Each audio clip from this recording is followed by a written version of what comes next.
The last case I got is a matter of Coronado Acevedo, which is it sounds like a board decision. It's an Attorney General Garland decision, not attacking the board, attacking his predecessor, Attorney General Sessions, not attacking anyone. I take that back, just vacating matter of SOG and FDB, which,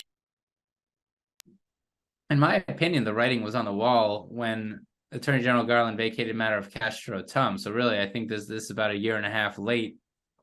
But it's the same logic. This is essentially Jeff Sessions had said that immigration judges can't terminate cases unless removability can't be established. That's paraphrasing. Relying on matter of Castro Tum, which was the administrative closure decision that Attorney General Sessions had issued. And now Attorney General Garland has said, no. Immigration judges are allowed to be judges. They're allowed to control their docket. They're allowed to do what's just and equitable and terminate decisions. Now, like Attorney General Garland's other decisions, he has vacated matter of SOG pending regulations. Hopefully those regulations come about and a challenge can resolve itself out before the 2024 election.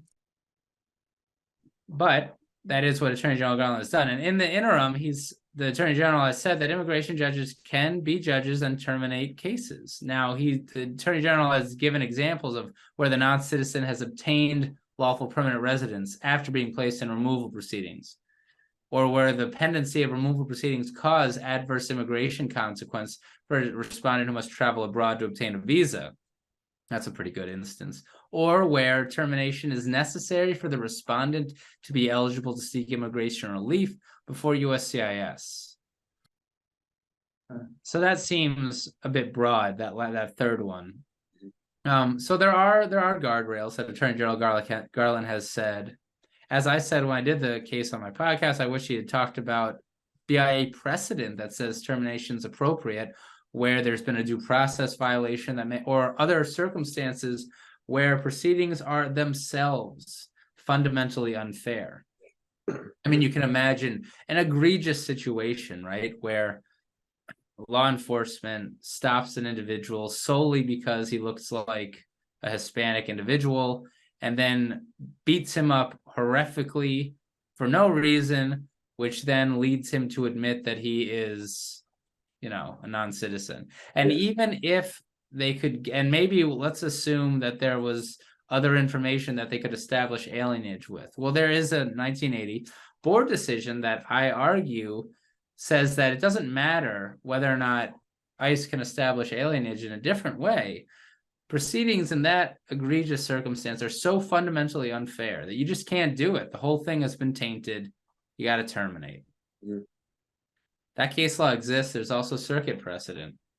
I wish Attorney General Garland had mentioned it in matter of Coronado Acevedo, but it's there independent of matter of Coronado Acevedo. I argue it, continue to argue it. They need to hire you as a consultant on this kind of stuff, so they catch all these different things they're supposed to get into. The Department of Justice, you want to send me to DOJ Maine? I'll answer the call if my phone rings. I used to do that kind of, not in particular that, but we were at UIR in San Diego, right, as a counsel for UIR. That's right. You work for the immigration judges, help them in their drafting of decisions, and sometimes work on policy stuff as well. But no, it's not anything like that. Heck, that seems like a good job. I'm sure that Attorney General Garland has good people. I don't think Attorney General Garland wants to do as much as I might want to do. Yeah. Because I do believe that the Democrats think that immigration's a bit of a third rail that they don't want to touch. Yeah. You get the votes for it, and then they don't do anything or barely anything. I believe it. I don't think it's a secret that I guess I've got no hard proof, but I believe it's been said that the Sessions and Barr and all of them were outsourcing the decisions that they were issuing in part to FAIR, which is totally. It's been designated a hate group by some entities, and Stephen Miller came from it, and other people who were in DHS came from FAIR. It's been, I believe that it's been publicly admitted that the Trump administration AGs were issuing decisions every 3 months at a minimum. lame duck it. 4 different AGs issued decisions under Trump, including AG Whitaker and AG Rosen. AG Rosen was a temporary AG as a lame duck after Trump lost the election, and he's still issued, I believe, 2 precedential decisions. So the Trump administration did not care and issued at least a dozen precedential immigration decisions, and it doesn't appear that that same appetite is there for Attorney General Garland. I believe that Attorney General Garland, the only substantive decision he has issued was the matter of BZR, vacating matter of GGS, which was a board decision during the Obama years, which had held that you can't consider the mental health of a non-citizen the particularly serious crime analysis. That was more substantive by the Attorney General, saying you can consider mental health. But everything else the Attorney General has done was simply like just vacating Trump bar and session decisions in 4 or 5 pages. So pending regulations. So I don't think the appetite is quite there. Be happy to go work for DOJ Maine if DOJ Maine wants me.